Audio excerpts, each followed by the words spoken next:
Hey guys! In this upload, I'm going to post my first episode of my podcast called the Super Effective Podcast that I do with Mefestofelus and TheTenKaiChiFighter. But before that, I have some announcements that I would like to make. Now, first we have some history up. In May 2011, which is approximately 4 months ago, I have received a message from the game station where they invited me to become part of their wonderful community. I was so shocked that I got an email from it because, yeah, it wasn't really obvious for me to get partnershipped or at least get an invitation from it from the game station because I wasn't uploading on a regular basis. I was very busy. So yeah, it was kind of a shock for me to receive that message.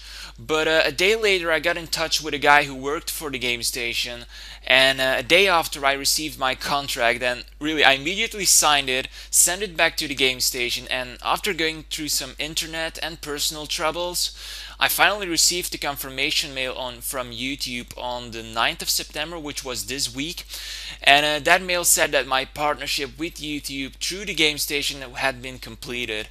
And really, at this point, I'm so happy that I want to thank every single one of my viewers and subscribers for all the support they have given me throughout the years. Really, guys, without you, I would never have been able to stand where I am right now, and thus I wouldn't have been partnered after all. So I really appreciate all the support that I got from you. I appreciate all the support of my closest friends on YouTube. The guys that know, the guys will know who I'm talking about eventually, but also, if you haven't noticed yet, I have received a new layout for my channel with a new banner, branding box, and some other cool things that you can utilize when having partnerships. And therefore, I would also like to thank GFXLS or GraphicsLS, not sure how to pronounce his name correctly. I want to thank him for making my new YouTube layout. It's really awesome. Really, I recommend you to check both my layout and check his channel out because the link to his channel will be in the video description below. But yeah, check out the layout, it's awesome, and any feedback on that layout is greatly appreciated, but I'm pretty sure you'll like it. Now, the main reason for this video was to introduce my new podcast, but also to thank some people, which I have done already. But now again, let's go back to some Pokemon related stuff. I know I haven't been uploading on a regular basis lately, but that is because I have been very busy with my final year of university. But from now on, I'll try to make things right and upload more often. I intend to upload a new podcast every 2 weeks on Sunday, so be sure to stay tuned for that. In the week, I intend to upload a Wi-Fi match or two and a Let's Play episode. And if I get more free time, then I'll definitely share more content, but that's something we'll just have to wait for. Now that we talk about this podcast that I'm going to upload after this video, you can leave questions to this video that we will answer in our next podcast. These questions can be both Pokemon as non-Pokemon related, just post anything that comes in mind, and who knows, you might see your question posed in our next episode of the Super Effective Podcast. So once again, I'd like to thank every single one of you who pushed me this far.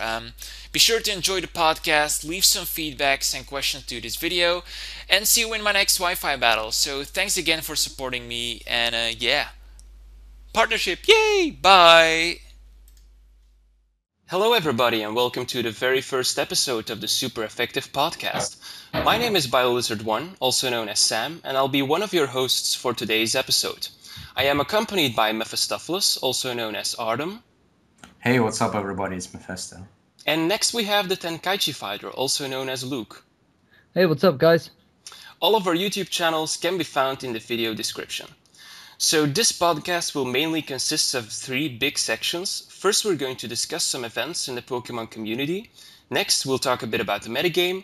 And finally, we'll be announcing some new sections that will feature in the upcoming podcast. And also, we're going to be answering some of your questions. Now that the introductions are over, we can move on to the first discussion of the Super Effective Podcast. So guys, the first discussion is about Pokemoshpit Beta, and Let's Play Pokemoshpit. Now, what do you think about the fact that Pokemoshpit Beta has evolved from like a second Moshpit channel where everybody could post their battles to kind of a recruiting channel where your narrations and video quality are evaluated before YouTubers can make their way to the big Moshpit? What do you think about the scouting idea in general that PMP has set up in the past couple of months? Well, I can go first. Um, the Pokemon Pit beta in general was a great idea, and because when Pokemon Pit just first started, I saw a lot of people posting their quite low quality videos.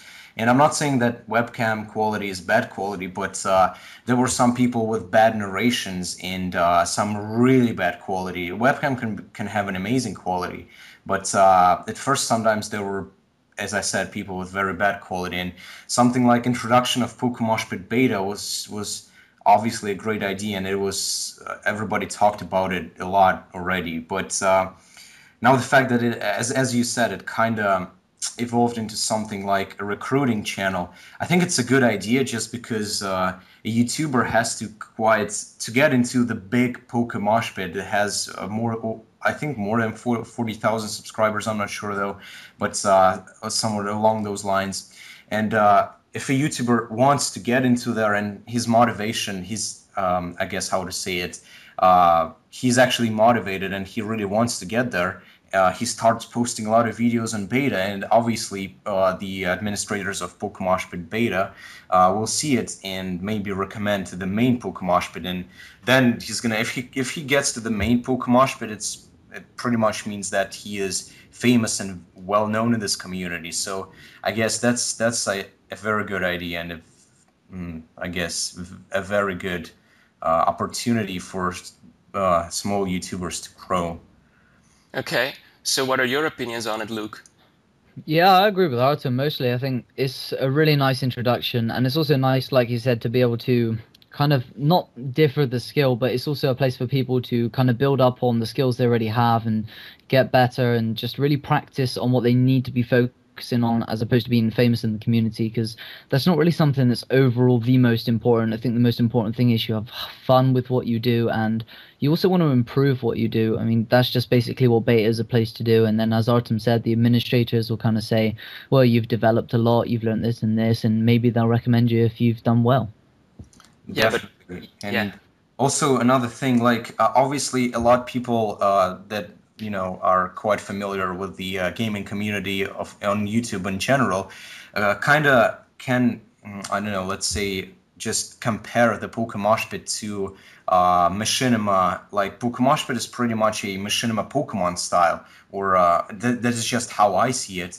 And the difference is that Machinima doesn't have that, Pokemon Pit beta like little channel for little people, but so quite it's quite difficult to get on Machinima obviously because it has like 2 million subscribers or whatnot, and this this pretty much Pokemon Bit beta just allows a lot more people to get famous in the Pokemon community rather than Machinima quite gives the opportunity for other small people to get noticed, because to get on Machinima you just as I know you just have Machinima just contacts you or something like that. They don't have like this sign up or whatever.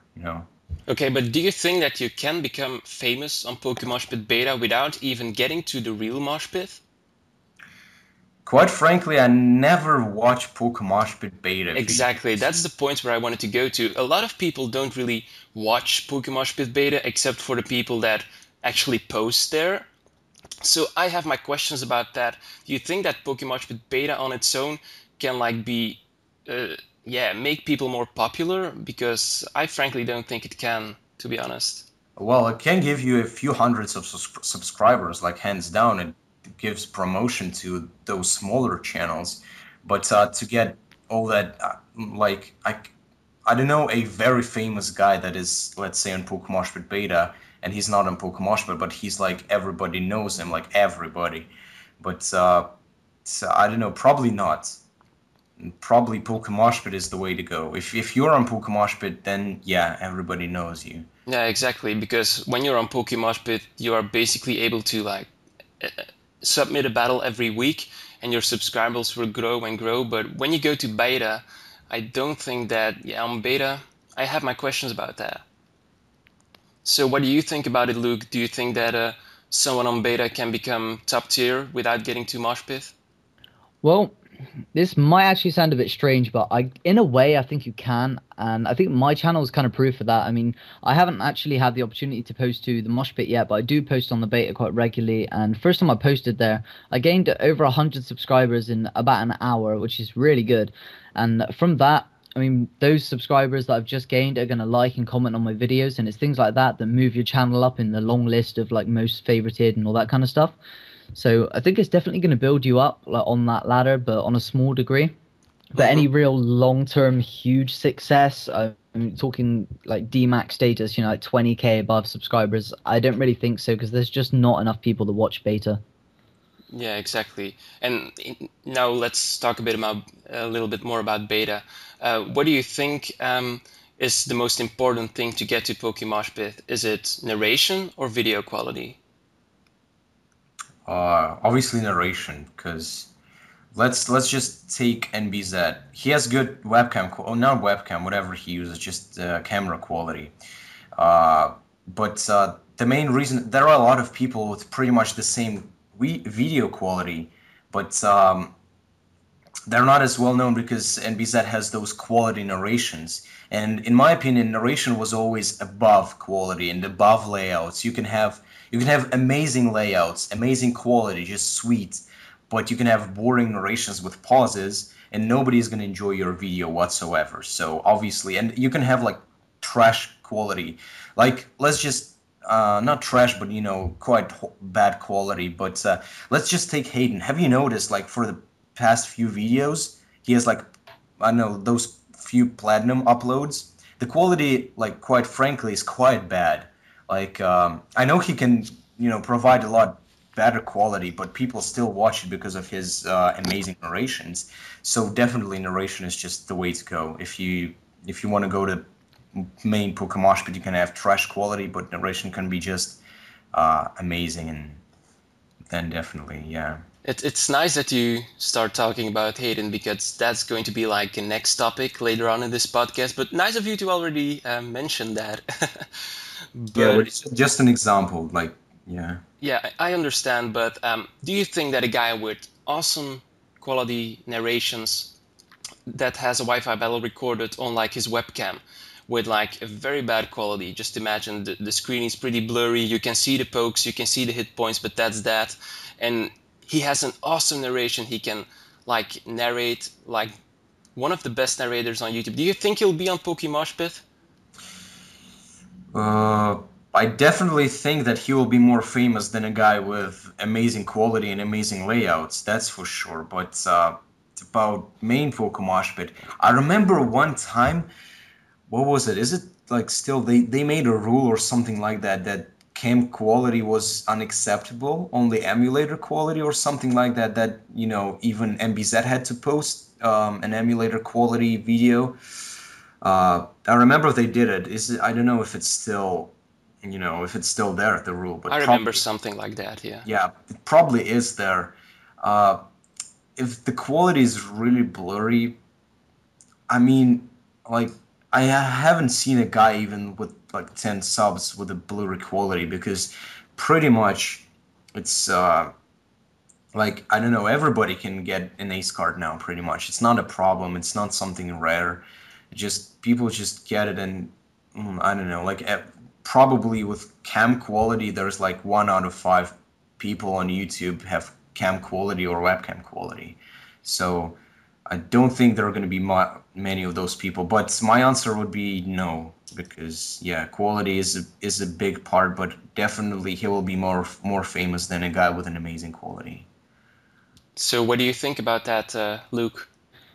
Yeah, I completely agree. I think Mosh Pit, although, you know, they will try and go after people with really good narrations and things like that, I kind of think that they still have a kind of a reputation to uphold, and you can't really have anything that's below the mark, so to speak. It's really got to be on par, and it doesn't matter if it's not crystal clear or something or anything like that. It's just, it needs to be acceptable, and the viewers need to enjoy it, because there are some people out there that are very fussy over quality. I mean, I've tweaked the saturation by like 0.2 in Vegas before, and some of my subscribers have gone mental.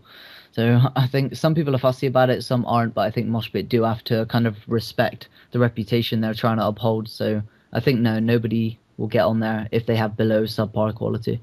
Yeah, but on one hand, it's kind of logical that they want good quality because they are like the top tier Pokemon channel. So I kind of understand that they want to have high quality narrations. But what is, in your opinion, like the biggest difference between Pokemon and Beta? Um, The I think amount of it, subscribers, definitely. Besides the subscribers, No, I mean just let's say the amount of subscribers of directors. Let's put it that way. okay. Because I've known a lot of people that have great narrations and great videos, and they just, I mean, they have like 200 subs, and their narrations and their skill could be better than a lot of famous people, but they have to go through the Pokemon beta step.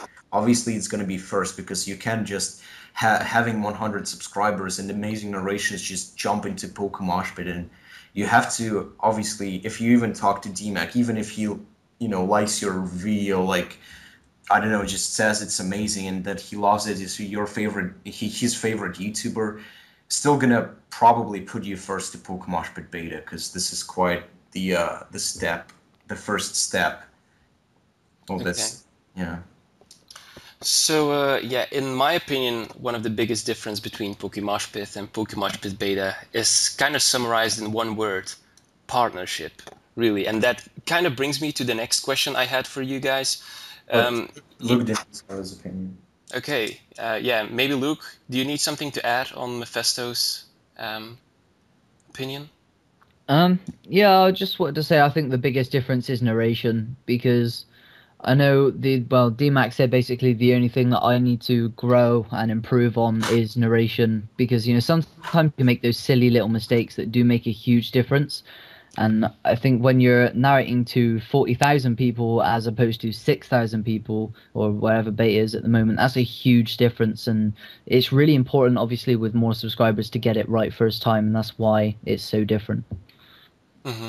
Okay.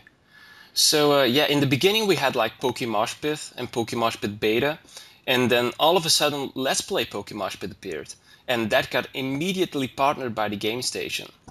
Do you think that it was a good decision to partner Let's Play Pokemon before Beta? Because Beta has approximately 3K more subscribers than Let's Play Pokemon. Do you think it's better that Let's Play Pokemon got partnered before Beta, or what are your opinions on that?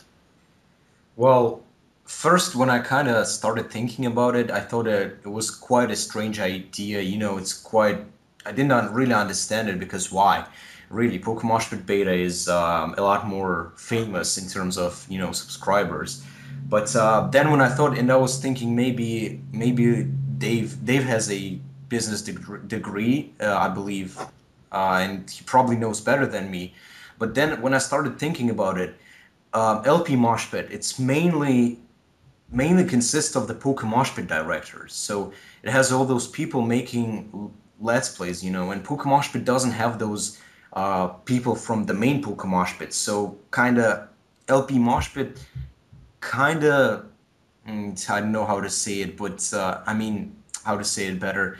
Uh, Kind of comes close to the Pokemoshpit quality videos and narration and familiar faces, voices, whatever. And Pokemon Beta doesn't have those familiar faces, and you know what I mean. So that was just I don't know, the explanation I could come up with. Yeah, but basically, you have to see Pokemon and Let's Play Pokemon as like two separate empires because they have nothing to do with each other. It's just a name that looks kind of similar because, yeah, DMAC decided to make the channel Let's Play Pokemon because it was easier for the intro to adjust, and I'm not kidding. So that was basically the only thing why it's called LPMP, because they just needed to add an L. But so you have to see it as two separate things, and the fact that you have Pokemon Split directors in LPMP shouldn't really make a big difference, in my opinion. I think it should because the main Pokemon and it is partnered, and the main, I guess, the source that I don't know, let's say that pretty much the main Pokemon just works on those directors. Those directors upload videos, and this is how it, let's say, just lives, how the channel survives because of those directors. And since this channel is partnered, when there is another channel with all those directors, is I believe like 90% of the directors on LP Moshpit are part of the Pokemoshpit. So I definitely think it was a better idea because probably the Pokemoshpit beta in this case would be more inconsistent because of all those chaotic people, like not chaotic, but all those, let's say, random people just submit their videos and get posted. Like there are no, just there are no certain directors there. There are some directors that post regularly, like Luke, but there isn't like a list of directors, like let's say on Pokemoshpit. And I think there is a list of directors on LP Mosh, but I don't quite watch their videos. I'm not even sub to their channel, but I don't know. That's what it is in my head, and I believe that's the right chain of thoughts. Well, I often watch the channel because they have some good let plays actually. But yeah, Luke, what are your opinions about the partnership thing between Beta and LPMP? Um, I think if I'm thinking where Artem's going with this, then I agree with him because I think the main concept is that with the Pokemon Pit beta, the directors don't have any kind of control over what's going on there. It's more so the people that upload there have control of what the channel's doing. And that's kind of different when you go to the Let's Play because, as Artem said, there's more directors there, which means the directors are controlling what videos and how good the quality is and all that stuff that's going up there.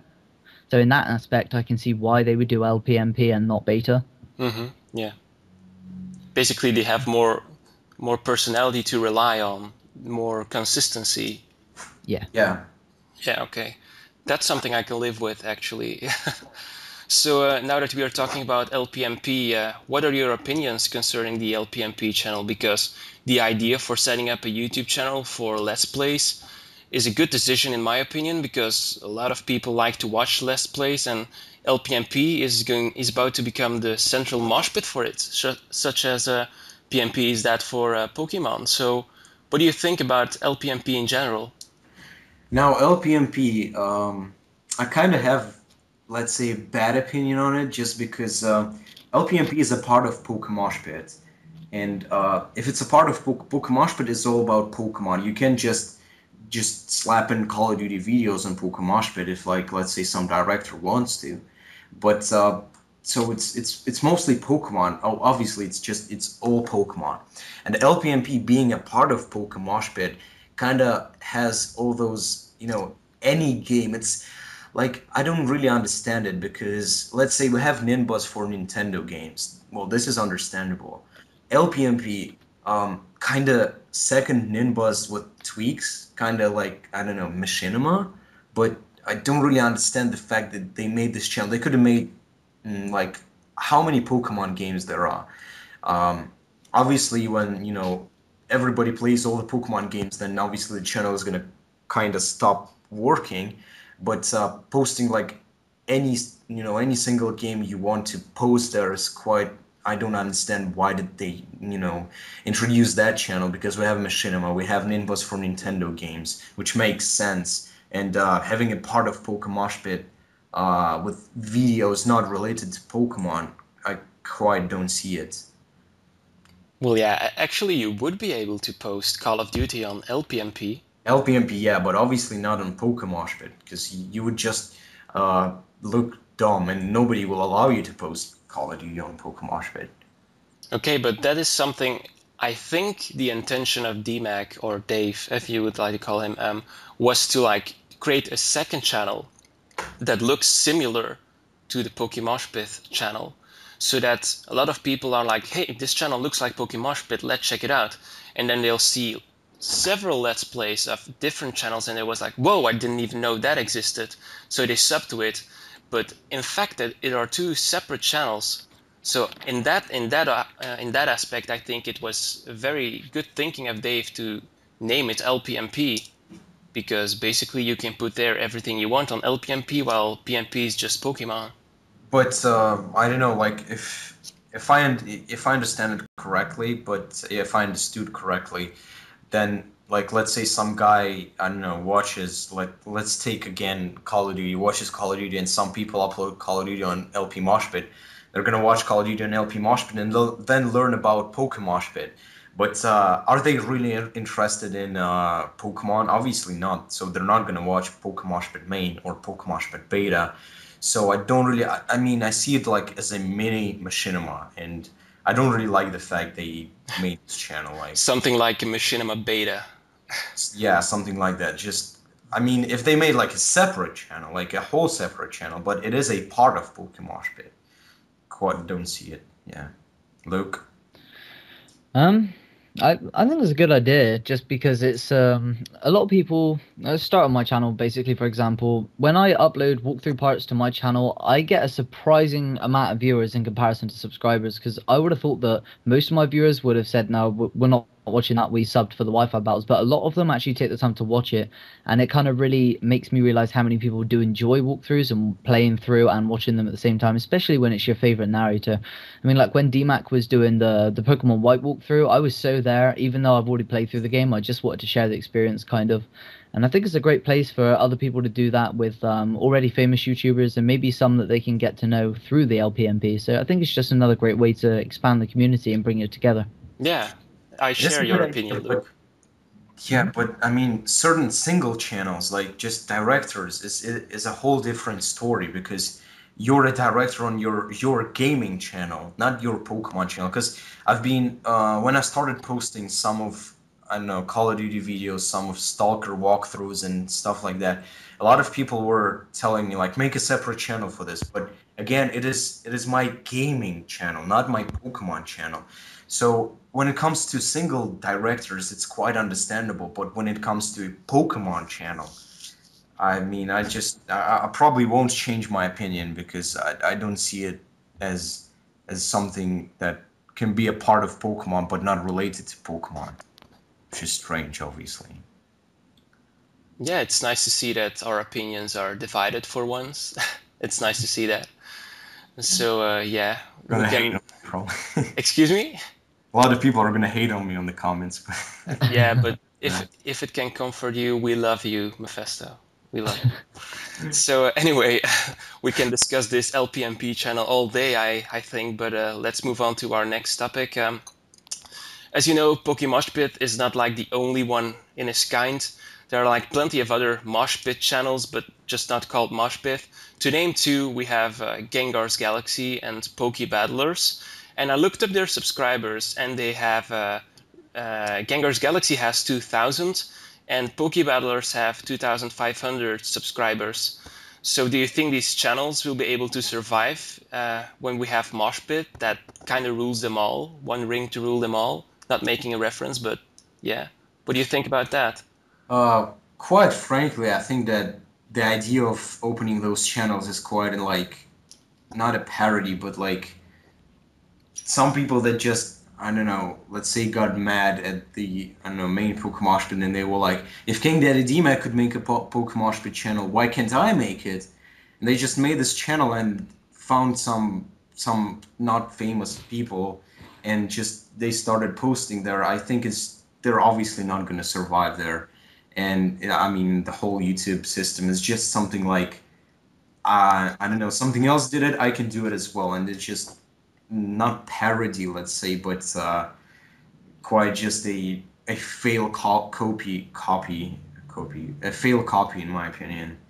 Just So if you, Artem, you're Dave, and you make like a channel called Pokemoshpith, Artem's Pokemoshpith, mhm. and you have like 40K subscribers, and you see that some other channels are kind of copying you, would you be bothered? Or Not really, because I obviously understand that this idea probably came to them from me, probably, and obviously seeing that they have 2,000 subscribers and my channel has 40,000 subscribers, I won't be probably bothered because I don't see the future, and because quite in this aspect, I don't know, do they have the same concept, or is it just something different that you can?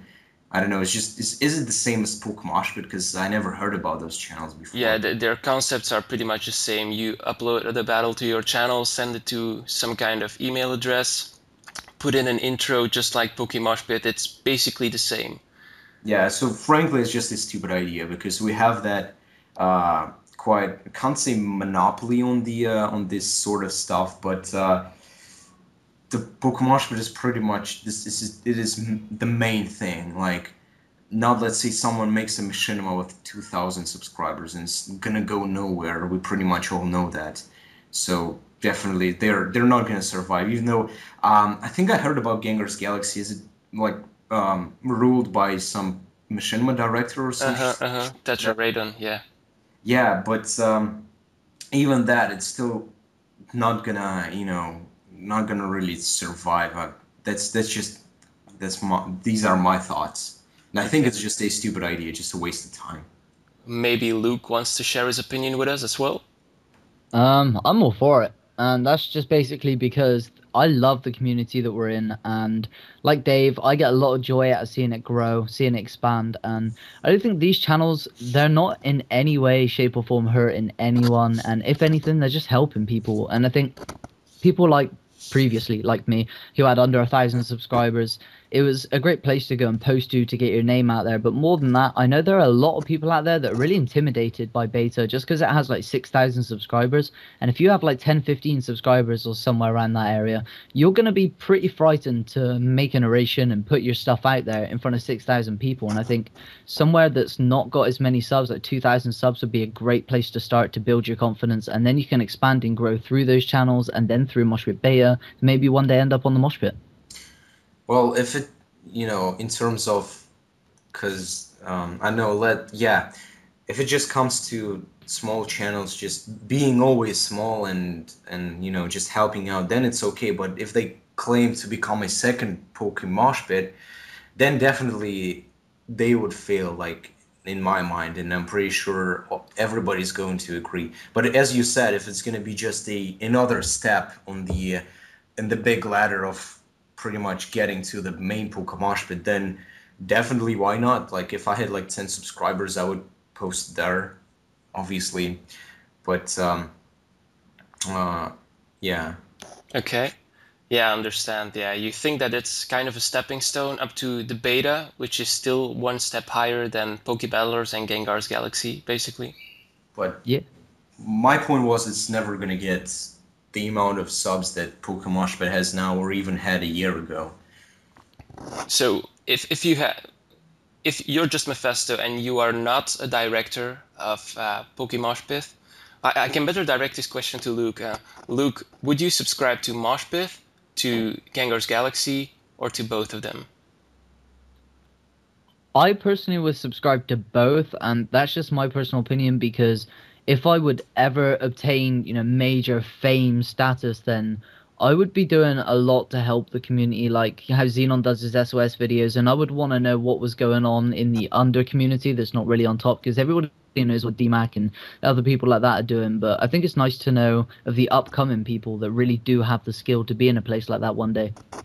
Okay. And if you were able to upload if you had one video and you had to upload it, would you upload it to Pokebattlers or to Pokemoshpit Beta? I personally would upload it to beta, but that's just my opinion because I personally feel ready to deliver my content to absolute any size of audience just because I'm happy with my content and now I just want other people to enjoy it. Okay, so you wouldn't bother that they put your battle, for example, you give your battle to me and I upload it to Pokebattlers or Gengar's Galaxy, which has like 3,000 subs less than beta, so you wouldn't mind that, or? No, I wouldn't mind that at all. As long as people are enjoying my content, I really don't mind. I think that's an honest answer. Maybe Artem would like to jump in? Yeah, I was kind of thinking while you were talking, and let's say, yeah, as something that Gengar's Galaxy could be like a first step. But again, how many people with 10 subscribers are they around the world? And since the Gengar's Galaxy has like 2,000 subscribers, it's obviously known by a small group of small group of people, and a lot more people know about Pokemoshpit Beta, so I don't know how I don't really see it as a first step, But if you have 15 subs and you're lucky to know about this channel and to post there, then yeah, definitely go for it. But I know that there are a lot of people that are sub to Pokemon Beta. They don't even know about Gengar's Galaxy and they are intimidated by it. And of course, I think if they learn about the Gengar's Galaxy, they're probably gonna maybe submit a battle there. But kind of sounds like a promotion of Gengar's Galaxy. But Kind of does. You should do some commercials, Mephisto. Gengar Galaxies for young and old. Give me cinema directorship, bitch. Okay, I think that concludes our discussion about the Pokemoshpit Empire, because I have a feeling that we can go on for ages and hours, and because we have free time as well, we don't want to discuss that more. Yeah. So yeah, let's go to a second and more daring topic, at least in my opinion. And this topic is about the phenomenon called Hayden. I did some research about him and I found out that he got his partnership on December the 15th of 2010. So today, about 8 months ago, he reached the legendary milestone of 50,000 subscribers, so 8 months after his partnership. Now, some people are very happy for him, such as myself, because I think he is the one that made Pokemon popular and recognized on YouTube. But there are also people who think that he does not deserve his 50K subscribers because of several reasons. And if you want to know those, then just Google it and go read some rants. But what are your opinions on concerning his partnership, and do you think he deserves it or not? Or yeah. I think he does deserve it, but I don't like the fact that as soon as he got partnership, he started posting some strange short videos every like 2 weeks, one video like 20 seconds or something like that, some strange videos. Like, he didn't really stay true to his Wi-Fi battling, because how many Wi-Fi battles did he get did he post since he got partnered? Probably like quarter of the amount he used to post when he didn't have partnership from the beginning. So I quite don't like the fact he kind of stopped being true to the I guess to the main thing why he got partnered. Mm-hmm. But, So you think partnership changed Hayden? I think kind of did, and he definitely, before he got partnered, he definitely deserved to get partnered, because his narrations were just always very funny, and he even at some point used to be my favorite narrator. I just watched him with my jaw on the ground or whatever, just enjoyed his narrations. But after he got partnership, he kind of started slacking off, and I don't know, making those T-shirts, and I don't know, just it's just not jealousy, but I don't know why he stopped doing it. So if I understand you correctly, you're a big fan of the old Hayden. Yeah, I'm a big fan of the old Hayden. I loved him. He was my favorite narrator and my favorite YouTuber. But right now, as of right now, I would say no. Like, after he got partnership, he doesn't deserve it. But before he got partnership, he definitely did deserve it. But he kind of changed, and that is a sad thing. Okay, that is honest. Luke, what do you think about the partnership and Hayden? I think hate is gonna hate, and I say that because Hayden's content is Marmite. You love it or you hate it, and I think a lot of people see Hayden as just silly, immature, doesn't really care. But the other half of the community that did get to see him grow, knows that he does care and he does put love and attention into his videos, of course. And me personally, I really like Hayden, and I loved his old stuff. I love his new stuff.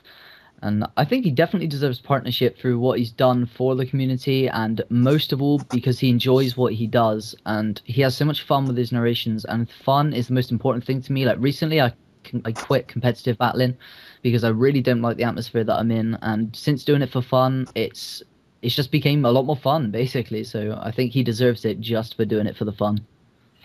So I guess you're a fan of the old Hayden as well?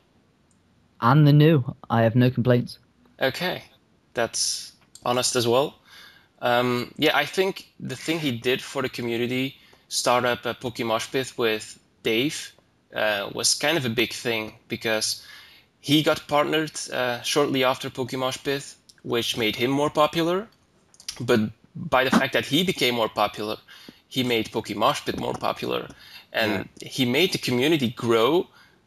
And like by sacrificing himself, I'm not going to say that being partnered is a sacrifice, but if you know what I mean, then I think you'll say I'm right.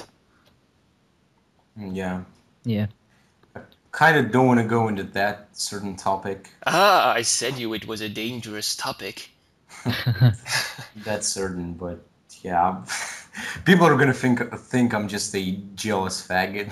No, I think you can have a fair opinion, and it doesn't need to consist of jealousy, but yeah, you just have an opinion, and I don't even have like any thoughts on this certain topic about sacrificing himself.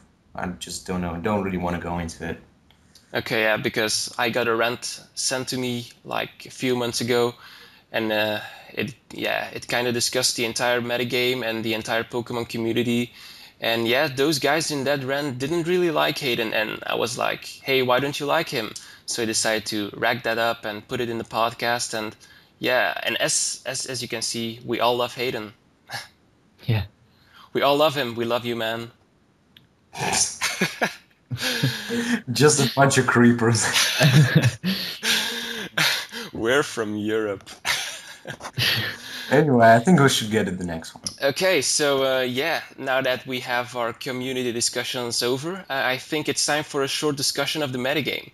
Now, at first we didn't want to talk about the metagame because there are plenty of other podcasts that talk about it, but because it's our first podcast, we can might as well talk a little bit about it. Now, this section will be replaced in the next podcast by a different section, Fix My Team. And in that section, we are going to fix some teams from our subscribers or viewers of this podcast. And we'll try to make it more competitive, their teams. And yeah, we'll just do our best.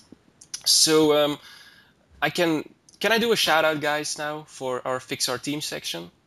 Yeah, sure. Sure. So yeah, if you have a team that you'd like to see fixed by these three sexy panelists, then feel free to send an email to the supereffectivepodcast@hotmail.com. I'm sure Mephisto is going to make it because I'm too lazy. But They can just put it in the comments section. Why not?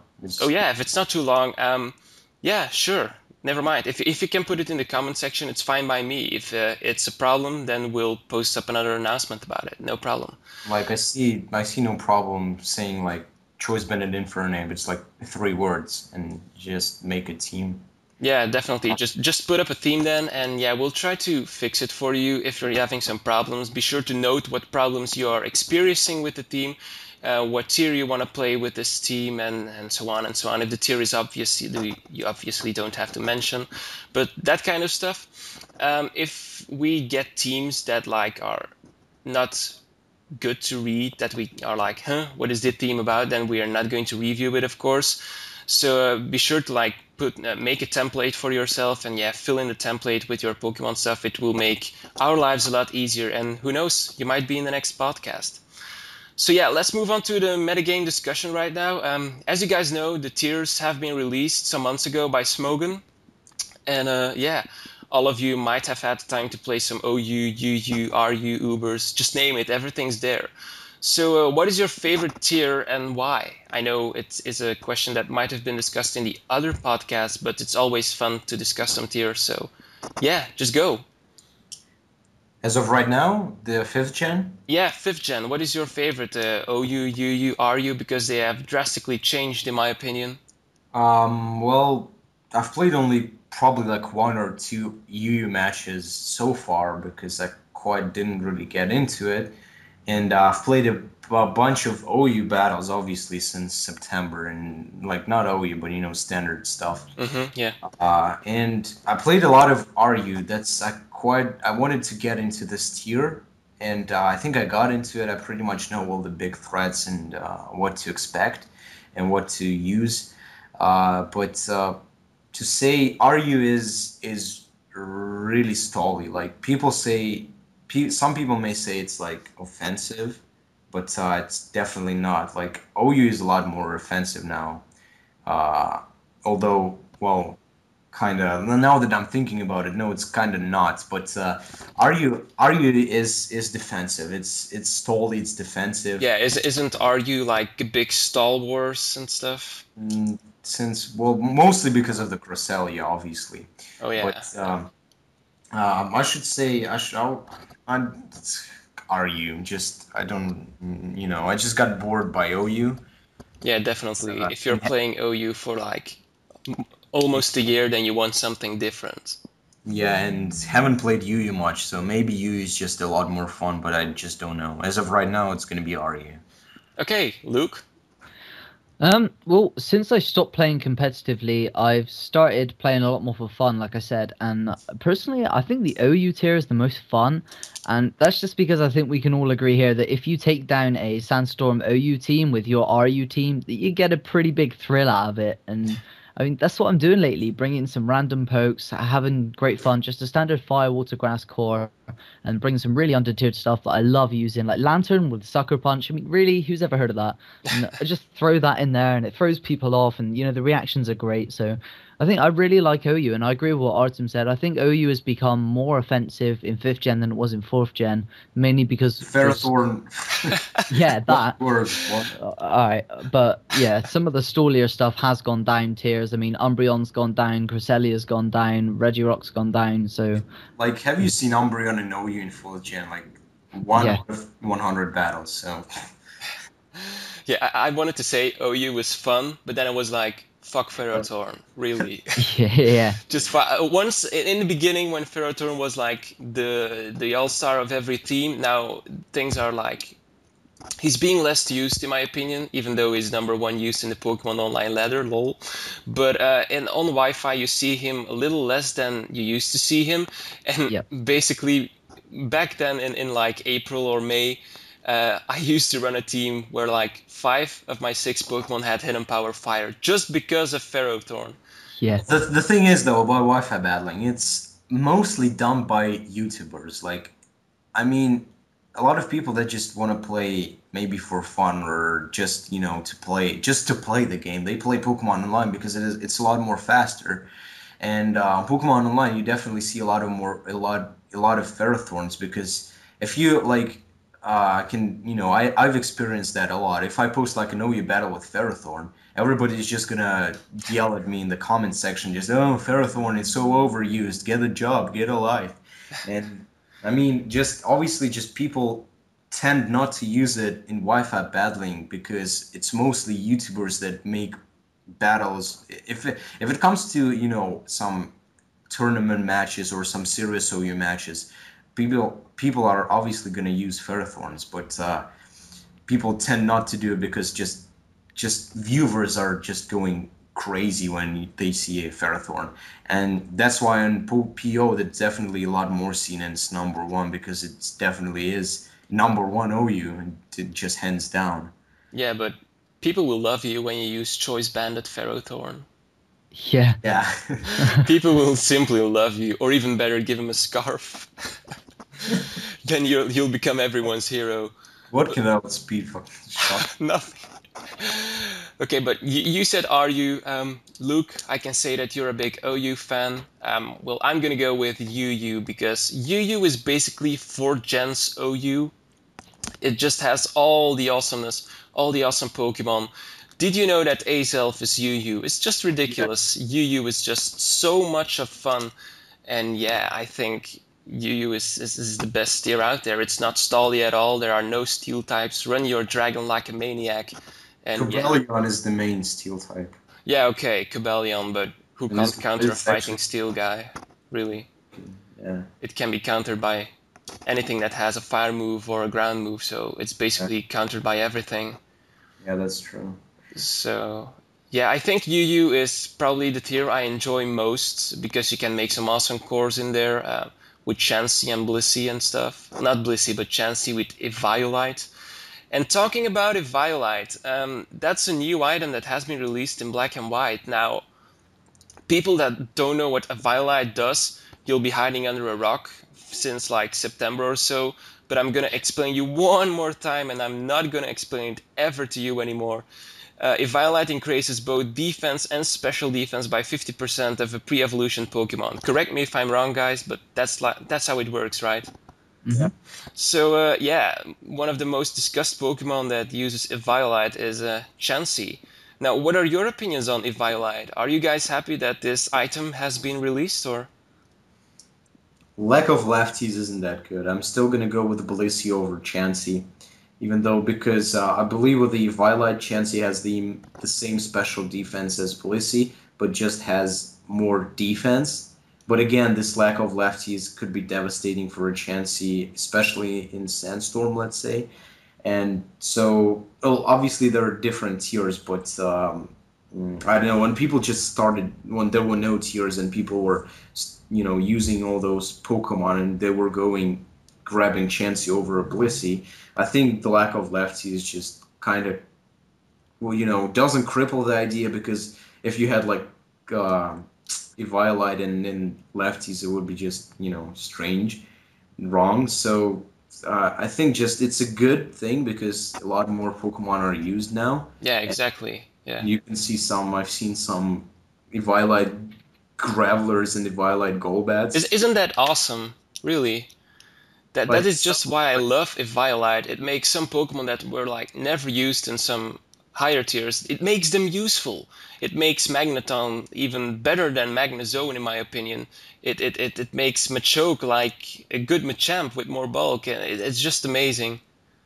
It is amazing, but still, I don't know, in a lot of pokes, then obviously Violet is something that increases your walling potential, but taking out the leftovers is kind of something that just no wall can pretty much do anything without it, except for Shed Shell Skarmory, yeah, that's the name. But yeah, I think it's an item for fun. That's what I'm trying to say, pretty much. It's not something like that all that competitive. Okay, yeah, I understand where you're going to. Have you tried out Eviolite, Luke, or? Yeah, definitely. Unlike most people though, I didn't really go with the craze. I didn't really fancy Violet Chansey too much. I mean, I did try it, but it just wasn't for me. And like I said, I play more for fun now. So I think my one of my all-time favorite Pokemon ever is Bayleaf, but it just lacks the bulk to be able to go into a Wi-Fi battle. It really can't take that many hits. But now I've got the Violet and Leech Seed. It's kind of like what Artem said. It's making the fact that you don't have Leech Seed, don't have leftovers redundant because you do have the Leech Seed. So I think Eviolite, Leech Seed, getting to use pokes that I wouldn't normally use, I kind of like the idea. Have you tried out Bayleaf with Leech Seed Protect Synthesis in a Sunny Day team? I haven't actually managed to do that yet. I'm using the Hidden Power Ice set to screw over Gliscor at the minute. Okay, yeah, that's awesome. But try out that other one I told you. It's awesome. Just try it Yeah, out. I'll hear it. definitely. I'll hear from you if you like it. So yeah, Eviolite. I think it's kind of cool though because, like I said, yeah, in 4th Gen you had like Xenon who used like NU pokes in the OU tier, but now with Eviolite it's like viable to use NU pokes or RU pokes in the OU tier. Is Porygon 2 OU or Yeah, it's definitely OU, and Porygon Z's RU going from the highest tier to the lowest tier. Lol. yeah, he was BL, right? Uh, Porygon 2 or? No, Porygon Z in 4th Gen. Yeah, it was BL. Yeah, he was BL, yeah. But yeah, now he's RU, so be sure to try that one out. Yeah, I will, but I don't know, it's kind of Adapt is cool and stuff, but never really worked out that well. Use download. Use download or someone just watching. I don't know. When I still watched Killer Nacho, then I was all obsessed, but because Killer Nacho used it almost in every game. But now that just try to use it in some, you pretty much will understand it kind of sucks and Yeah. sucks majorly. So yeah. I love Porygon Z. Choice Specs, Adaptability, Tri Attack, so overpowered. Not really. Guys, you are all playing him wrong. You have to use a choice band at Porygon Z. Really? What is his base attack, like 10? His base attack is like 80. 80? And base special attack like 135? 135. So if you use Adamant, you'll still have 275 in special attack. I've used one with Adapt, Facade, and Toxic Orb or some shit like Oh that. lol. Like with Adapt and Facade and just and then with Sharpen that boosts your attack by 1. Yes, Sharpen Like, is funny. Yeah, some crazy shit like that, but it never really worked out.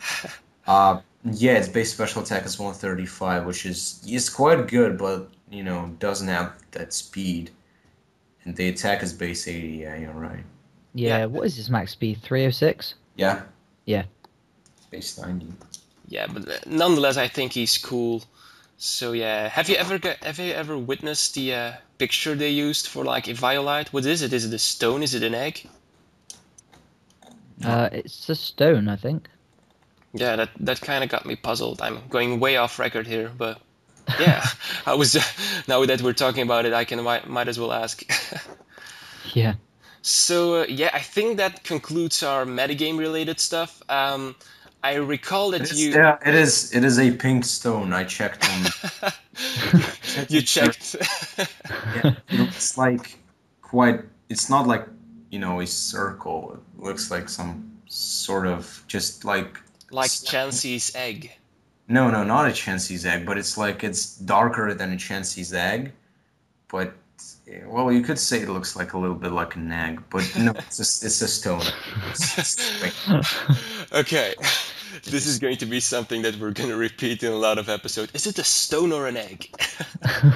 Because if it's a stone, why doesn't your Pokemon evolve? Everstone. Damn. Besides Everstone. Okay, yeah, sorry for interrupting you. I just had to throw it out. Okay, so yeah, we might as well conclude our metagame related stuff. I think you guys are okay with that. Yeah. So I recall that you guys posted an announcement of this podcast some days ago on your personal channels, and you asked your subscribers to ask some questions.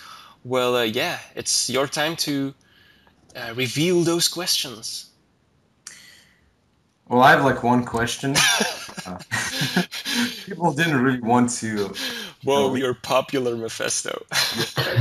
Topics on it, but the question was quite just concerning the storyline of the actual Pokemon game. What? And my answer would be like, who gives a shit about the story? Exactly. Like, I know, go to Maryland or something. I mean, the storyline, well, if just like give an opinion on it, but 5th gen storyline definitely was amazing, a lot more fun. But again, it's obvious that they're gonna make more interesting storyline than the previous generation. It would be quite strange if they made like a boring storyline. But like frankly speaking, who really gives a shit about it? Like, damn. Yeah, I think it sucks. Really, it simply sucks. They'll never make a second Blue and Red, which are like the best games ever. There will never be a second rival as Gary. Who didn't like Gary? Come on. I didn't. He's a prick. He's not a prick. Did you watch his hair? He's like a Super Saiyan. He's cool. He claims to be cool, but he's a nerd. Okay, so Luke, what do you think about the storyline? Okay. I'm probably gonna get a lot of hate for saying what I'm about to say. I had one of the very first original non-color Game Boys, so I did have red and blue, and I played that, and that was cool. And then gold and silver just made me put my Game Boy down. I really didn't. I know. Wait. I really didn't like it. Second generation was the best generation ever. I just played it non-stop. Yeah, it was an awesome generation indeed. What's the matter with you, Luke? Alright, hear me out. So I didn't like gold and silver at all. And then No, I third, can't. like Just leave the call. Hoenn was okay. Like Hoenn was great. I had no problems with that. 4th gen was meh. It's trash. Home No. sucked with what I disliked it with that stupid. What were those legendaries even called? That Kyogre, Groudon, they were good, but like the storyline and the look of the character, he looked like he had like fucking white hair. Like what the hell? No, the legendary sucked if you compare it to Lugia or Mewtwo. Oh yeah, Luke, go on. Yeah. Like I said, 4th was pretty bad, but 5th, I really enjoy 5th. I actually really do. I know a lot of people don't, but I really enjoy it. And just to kind of stop you guys killing me, I thought like the remakes, Heart Gold and Soul Silver, were excellent. I Yeah. think it was just second gen was quite confusing when you compare it to Red and Blue. It kind of confused me, and I was just like, I really don't want to give this my time. And then when it came out again, it was remade. I kind of thought, all right, I'll sit down and kind of force myself to play it. But I did really enjoy it. Well, the thing is, though, sad thing is, though, that I haven't played Hard Gold or Soul Silver. I just jumped into the competitive aspect because I kind of didn't find the time to play it. But the thing that I liked most about Johto and the Gold and Silver game is that you actually went back to Kanto and you had an Yes, opportunity yes. to battle those gym leaders and just the storyline just continued. Like let's say like if Black and White at least had the ability to go back to what is it? What's the region called? Um, Sinnoh. Sinnoh, yeah, go back to Sinnoh. It would be perfect because I think I've been playing while I was in Cyprus. I kind of didn't have anything to do. I was playing the Black and White game from the beginning, and once I've beaten it, I was like, yeah, I can catch Dialga and Palkia now and Platinum and travel to a different land maybe because I didn't know anything about it. But then when I learned that squad, there's pretty much like I don't know nothing there. I didn't know where to go. It was kind of just the land. Then you had like three cities after the beating the Pokemon League, and that was it. It was quick. It was like Pokemon League and you're done. Then upgraded Pokemon League and yeah, you got nothing to do else. And Johto had this quite I don't know two-time storyline. Just it was great that you could go back and play Yeah. because now I kind of regret that I haven't played Pokemon Heart Gold and Soul Silver. I'm probably gonna do it sometime, maybe even this summer. But that was just great. I actually am quite sad that they didn't really bring it into the next generations and next Pokemon games. That would be perfect. Would Guys, be we just have to face it. Any game where you can kick Brock's ass is an amazing game. Really. Yeah. Just kick that boulder's ass, really. You're using a Geodude? Never mind, guy. Are you a gym leader? Okie dokie. Remember that first battle you always have in all those generations. It always sucks. Oh God, I could never beat him with my Charmander. I had to always freaking take a Squirtle or a Bulbasaur. No, the meaning was that you caught a Caterpie and made a Butterfree. That, Yeah. Did it? Wait, Sleep Powder? I don't even remember. What Yeah. did you say about Caterpie? Yeah. So yeah, that was just awesome. Were there more questions or maybe Luke? Yeah, I have a question from you say the Synchro Hero.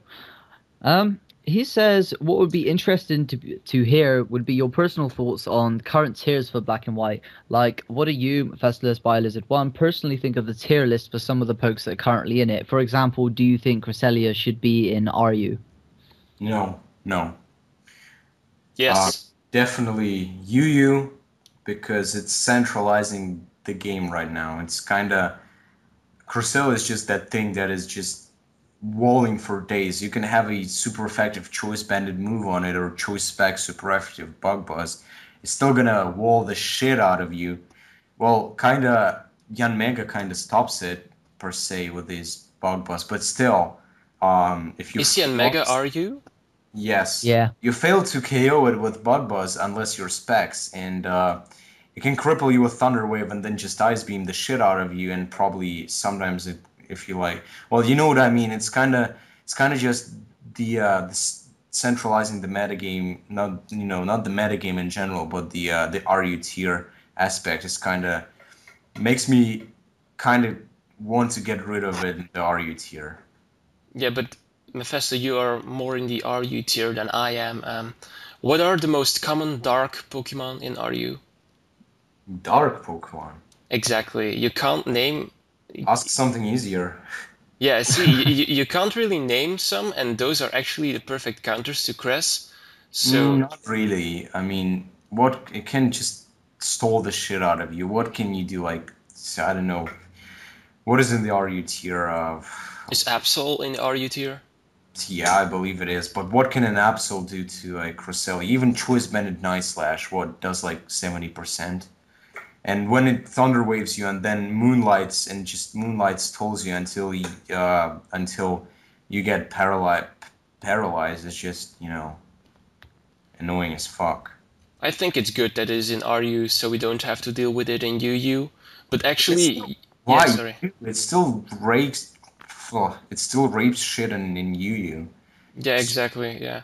But in It's UU we have Houndoom, for example. That is one of the darks that comes to mind, and Houndoom can do some damage to Cress with a life orb, I think.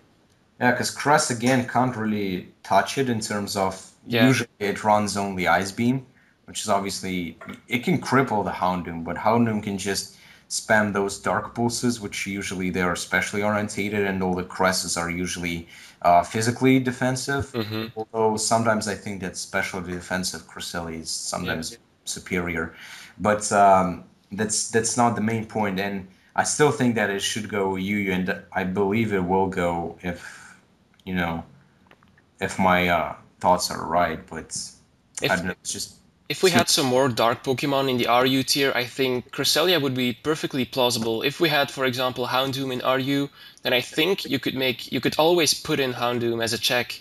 But dark type as itself is quite a bad type. but easily to cover with a psychic type such as Uxie, which is also in the RU tier. Uxie is a boss in RE. With Levitate, so it basically covers everything from No, I mean just the type in general. Like, what can you hit for super effective? Psychic and shadow, whatever, shadow, ghost. Yeah, and that's it.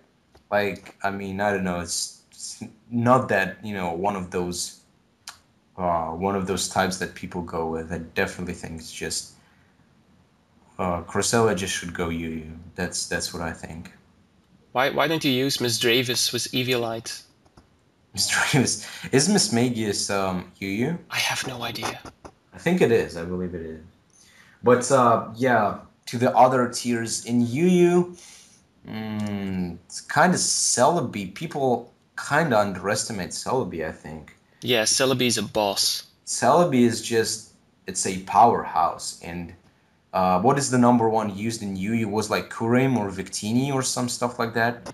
Uh, but yeah, Kurim and Victini, they both kind of stop Celebi. But again, it's nothing much, there's nothing that much that can stop a Celebi. So I definitely think it's a big threat. And obviously, Kurim got out of the thing, the Yu tier is BL now. And is Victini BL or not? I'm not really updated. Well, the first one used in UU was Staraptor, followed by Donphan, Hitmontop, Zapdos, Heracross, Arcanine, and so on. Victini is in like, I believe, okay. Yeah, Victini is about somewhere in 10, I think. Yeah, I live on a rock then, whatever.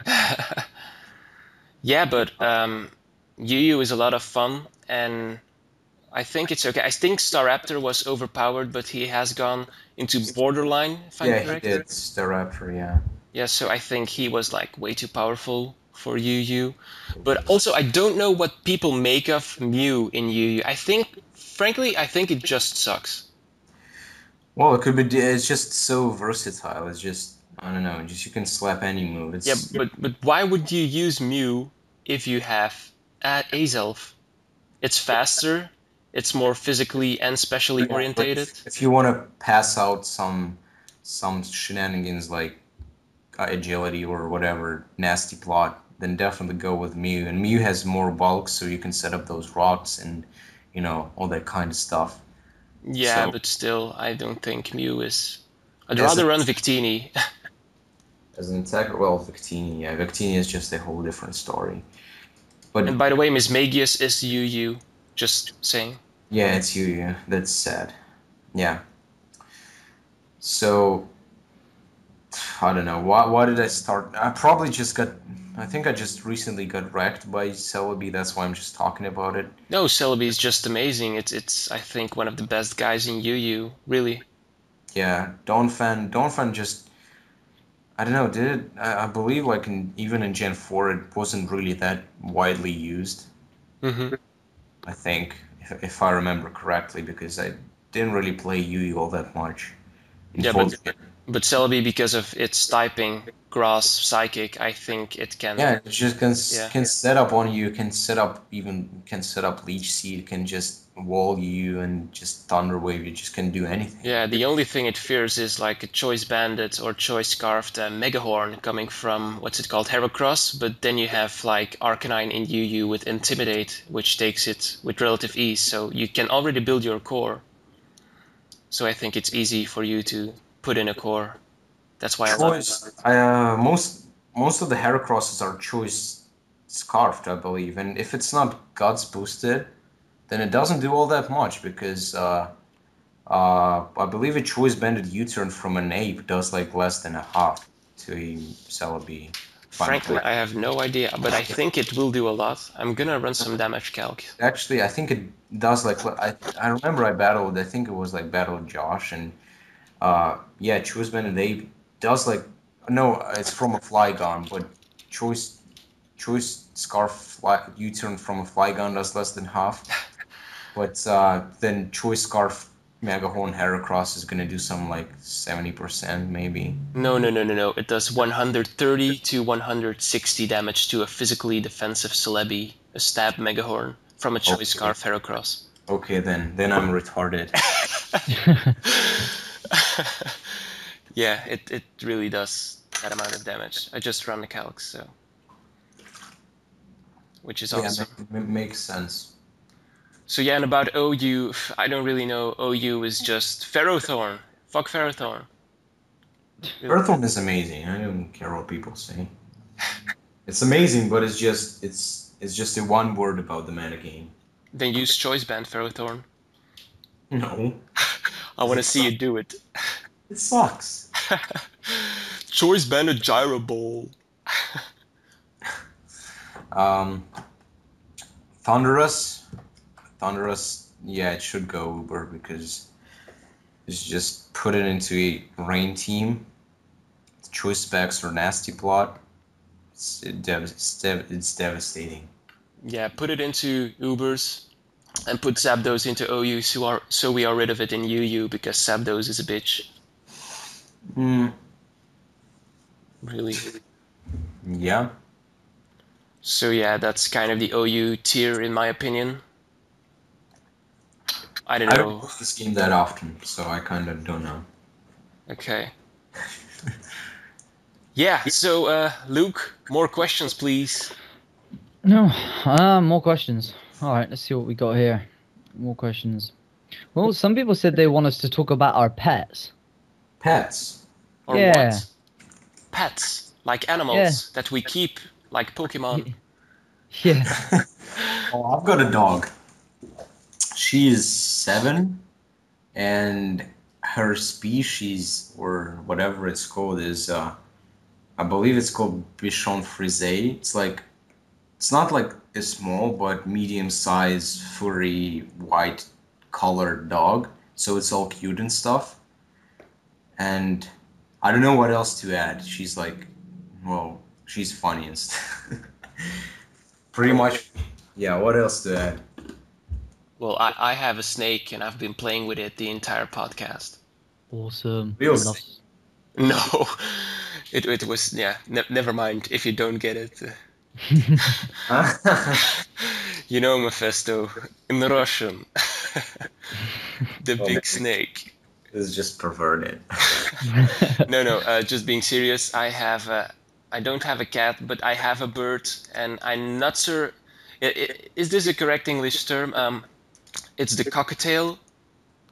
Yeah. So like the animal with like the yellow head, red cheeks, and like Yeah. the hair. Yeah, that's the one I got. Nice. Yep. What about you, Luke? I have 3 dogs. One that lives with my mum. I live with my grandparents, and I have a cat that lives with my mum as well. And I have 2 purebred Springer Spaniels. One is pretty young, so like 2 years old, and I swear is on drugs, like crack or something. It never stops. I got the other Springer Spaniel is really old now. He's getting on. I think he's like 11 or 12, somewhere around there. But he's getting on, so he's probably gonna die soon. And then my other dog is a bull mastiff called Staffordshire Terrier. So he's one of the top 3 most dangerous breeds in the world, but he sleeps 25 hours a day somehow. Oh my god. And the cat, I don't care about the cat. Nobody cares about the cat, so I'm not even going to mention it. I love cats. I love cats. They're funny. They sleep, they eat, they cuddle. What do you want? Not mine. Mine comes in, bitch, where's my food, and walks out. Okay, maybe not all cats act like that then. Yeah. But yeah. So, do you have more questions, Luke? There